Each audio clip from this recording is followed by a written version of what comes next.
Hello everybody, I am Neeta Sharma from metro computers.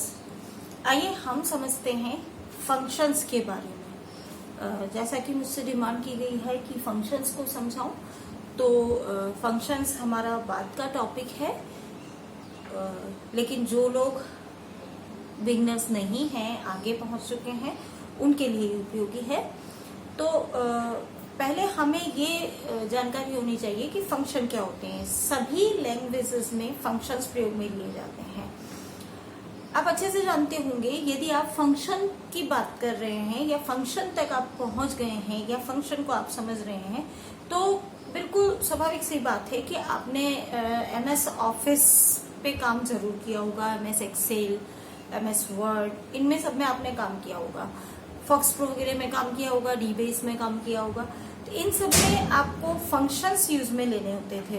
या अगर आप डायरेक्ट सी, जैसे कि इंजीनियरिंग के कोर्सेज में बिल्कुल डायरेक्ट सी का पेपर होता है, वो लोग कंप्यूटर के बारे में और कुछ नहीं जानते, उनके साथ जानते हैं, उनके साथ प्रॉब्लम होती है कि वो फंक्शंस कहीं उनको ऐसे काम में नहीं आए होते, कंप्यूटर में काम नहीं करने की वजह से। तो मैं उनको बता दूं कि आप लोगों ने जो है हम सवाल कैलकुलेशन करते हैं, जब मैथ्स में काम करते हैं, तब भी हम फॉर्मूलाज का प्रयोग में लेते हैं। हर चीज के लिए फॉर्मूला होता है। स्क्वायर का फॉर्मूला होता है, परसेंट का फॉर्मूला होता है, क्यूब का फॉर्मूला होता है। हर चीज को निकालने के लिए एक फॉर्मूले का प्रयोग करते हैं। वही फॉर्मूला लैंग्वेजेस के अंदर या सॉफ्टवेयर के अंदर फंक्शन के नाम से जाना जाता है। तो अब आप समझ गए होंगे कि फंक्शन क्या होता है।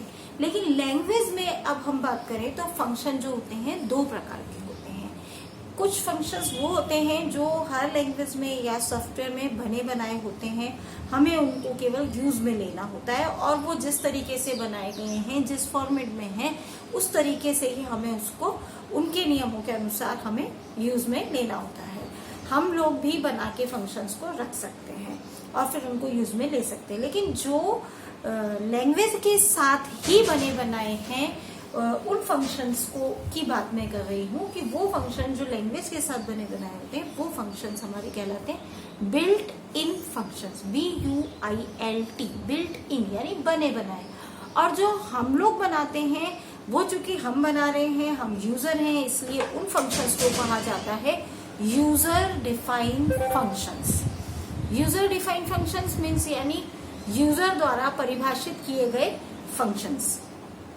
तो हम अब समझ चुके हैं कि दो तरीके के फंक्शन होते हैं, बिल्ट इन फंक्शन और यूजर डिफाइंड फंक्शन। अगर हम C++ वगैरह की बात करें तो आपने देखा होगा मेन का प्रयोग करते हैं आप, प्रिंट एफ का प्रयोग करते हैं आप, स्कैन एफ का प्रयोग करते हैं। C++ में आप Cin, Cout का प्रयोग करते हैं। ये सभी हमारे बने बनाए फंक्शंस होते हैं। और एक्सेल वगैरह में भी हम बहुत सारे सम, स्क्वायर, SQR और बहुत सारे फंक्शंस को हम यूज में लिया करते थे। वो सब हमारे बने बनाए फंक्शंस होते थे। इसी प्रकार से यहाँ पे भी जो मैंने आपको बताया, ये सभी हमारे बने बनाए यानी बिल्ट इन फंक्शन हैं। और जो हम अपनी सुविधा के अनुसार बनाते हैं, उन्हें हम यूजर डिफाइंड फंक्शन कहते हैं। तो बने बनाए फंक्शंस को तो हम, जैसा कि आप जान रहे हैं, कि यूज में लेते ही हैं। लेकिन हमारी जब हमें काम करना है तो हमारे फंक्शंस हमें बनाने हैं। जब हम एक सॉफ्टवेयर बना रहे हैं या कोई भी काम कर रहे हैं, तो फिर हमें बने बनाए फंक्शंस को तो प्रयोग में लेना ही है, लेकिन हमें अपने पर्सनल फंक्शन भी बनाने होंगे। और हम अपने पर्सनल बने बनाए फंक्शंस को, मीन्स हमारे बनाए गए फंक्शंस को एक फाइल के अंदर भी स्टोर करके रख सकते हैं। उस फाइल को हम .h नाम से सेव करेंगे, यानी उसे हम कहेंगे हेडर फाइल। जैसे कि आप देखते हैं stdio.h, conio.h, इन सभी में जैसे math.h भी होती है। math.h के अंदर मैथ से रिलेटेड सारे फंक्शन पहले से बना के रखे हुए हैं, और हमें जब जरूरत होती है, यूजर जब भी कोई प्रोग्राम करता है, तो उनमें से जो फंक्शन रखे हुए हैं उनको काम में ले सकता है। तो जब उनको काम में लिया जाता है, तो फिर हम ऊपर math.h को भी इंक्लूड करते हैं, जिस प्रकार से stdio.h वगैरह को इंक्लूड करते हैं। मेरे ख्याल से मेरी वीडियो अभी आपके लिए हैवी नहीं हो रही होगी, क्योंकि अगर आप फंक्शंस की बात कर रहे हैं तो थोड़ा सा आपको नॉलेज पहले से हो चुकी होगी। तो यदि आपने देखा है stdio.h, onio.h, तो stdio.h क्यों लगाते हैं? क्योंकि उसके अंदर हमारे जो है प्रिंट एफ वाला जो फंक्शन है सी का, वह stdio.h के अंदर होता है। इसी प्रकार से प्रिंट एफ है, स्कैन एफ है, ये सारे फंक्शन हमारे stdio.h के अंदर, और C++ में कुछ फंक्शन conio.h के अंदर होते हैं। सी इन सी आउट हमारा conio.h के अंदर होता है, common input output header file के अंदर। गेट ch फंक्शन C++ की बात करें तो वो conio.h में होता है। iostream.h में होते हैं कुछ फंक्शन इनमें से। तो इसलिए हमें इन फाइलों को इंक्लूड कराना होता है। अगर हमें इनकी जरूरत नहीं है तो फिर हमें इनको इंक्लूड कराने की जरूरत नहीं है, लेकिन हमें प्रिंट एफ तो हमेशा प्रिंट या सी आउट तो हमें कराना ही होता है किसी भी प्रोग्राम में। तो स्वाभाविक सी बात है कि हमें प्रिंट एफ जिस हेडर फाइल में रखा हुआ है उसको हमें इंक्लूड कराना होगा। तो इसी प्रकार से हम हमारे भी फंक्शंस बना के कोई भी नाम उसे दे सकते हैं, लेकिन ध्यान ये रखना है कि जब हम उन्हें सेव करेंगे तो .h नाम की हेडर फाइल में सेव करेंगे। इसके बाद हम आगे बढ़ते हैं।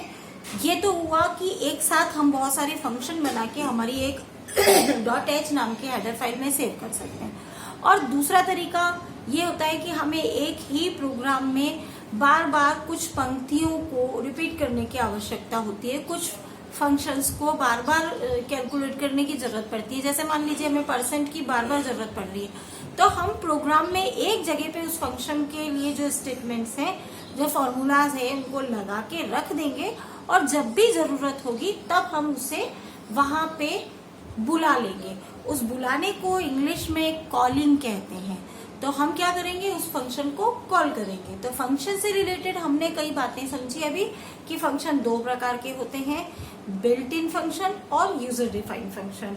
फंक्शंस को भी बिल्कुल जैसे हम वेरिएबल डिक्लेयर करते हैं वैसे ही हमें डिक्लेयर करना होता है पहले, और फिर उसको हमें बना के जहां डिक्लेयर करते हैं वहीं पे हमें उसे बना देना होता है, फॉर्मूला लगा देना होता है कि कैसे क्या करना है, और फिर जहां हमें उसकी जरूरत होती है वहां पे उसको कॉल करना होता है। तो यदि हेडर फाइल में हमने बना के रखे हुए हैं तो हम किसी भी प्रोग्राम में उन्हें कॉल कर सकते हैं, लेकिन अगर हमने किसी एक ही प्रोग्राम में अगर फंक्शन बना रखा है तो उससे हम केवल उसी प्रोग्राम में कॉल कर सकते हैं। इसलिए हम हेडर फाइल में बना के रखते हैं ताकि हर प्रोग्राम में जहां भी हमें जरूरत हो हम उसे कॉल कर सकें। कॉल भी हम इसको दो प्रकार से करते हैं, कॉल बाई वैल्यू और कॉल बाई रेफरेंस। ये सारी डिटेल हर लैंग्वेज में बिल्कुल सेम है, केवल लिखने के तरीके बदलते हैं। तो कॉल बाय वैल्यू और call by reference.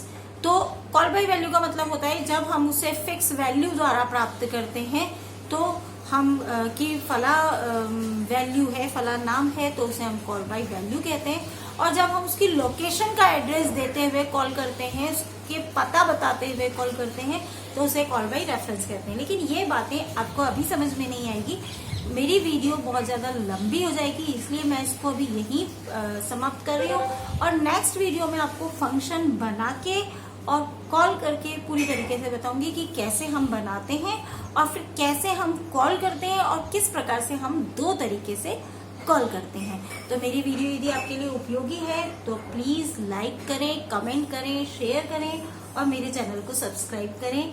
Okay, bye, thank you.